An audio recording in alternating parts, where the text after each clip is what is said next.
for inviting me to speak tonight. I initially connected with Tina's Wish around the time that I finished active treatment for ovarian cancer in April 2019.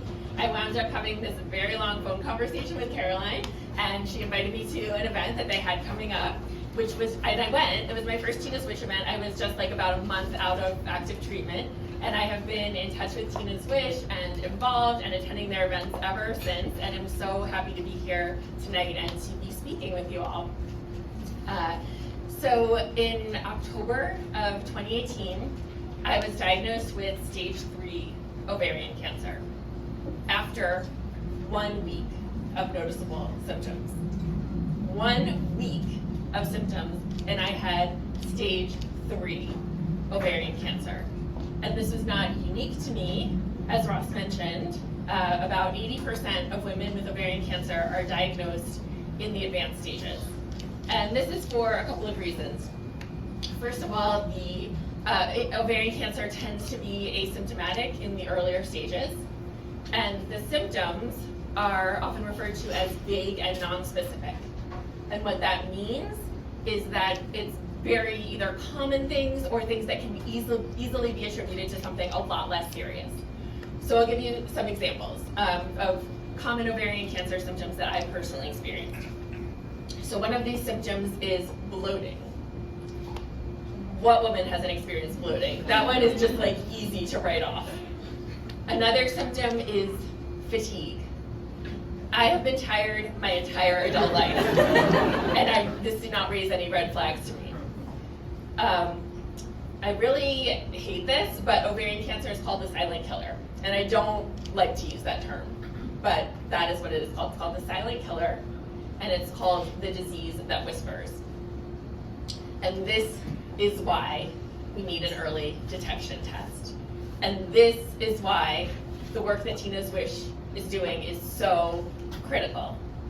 And I really believe in finding an early diagnosis test for ovarian cancer for a couple of reasons. The first reason is obvious. You will diagnose women earlier, and this is going to improve their prognosis and their outcome. And the second reason that I'm passionate about research to find an early diagnosis test for ovarian cancer is a little less tangible, but it's still important.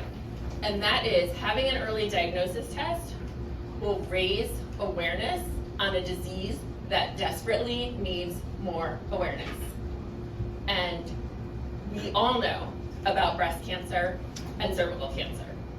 And part of the reason that we know about this is because mammograms and pap smears are a routine part of women's healthcare. When I was diagnosed with ovarian cancer, I knew nothing about ovarian cancer. I was working as a journalist and a website editor in women's health. I knew nothing about ovarian cancer.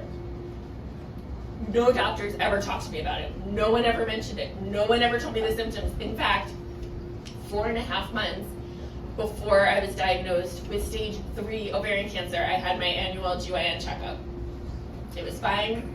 No one talked to me about ovarian cancer. No one said there's anything to be concerned about. No one told me the symptoms. 4.5 months later, I had stage 3C, actually. Stage 3C ovarian cancer. I wasn't familiar with the ABC designation until I was diagnosed with cancer, but it means exactly what you think it means. It's progressively worse. ABC, I had stage 3C ovarian cancer. And if there is an early detection test, it will put this disease, first of all, diagnose women early. And then it will put it on the radar of women and their healthcare providers. And that can also contribute to diagnosing women early. It will have people know about it. It will have people talk about it. And those two reasons combined are why the work that Tina's Wish does is so important. I firmly believe that we cannot give up on this research until an early diagnosis is discovered. And luckily, that is the sole mission of Tina's Wish. That is the only thing they are working to do. And so thank you so much to Tina's Wish for all the work you do, and thank you so much to all of you for being here tonight and supporting Tina's Wish in achieving this mission.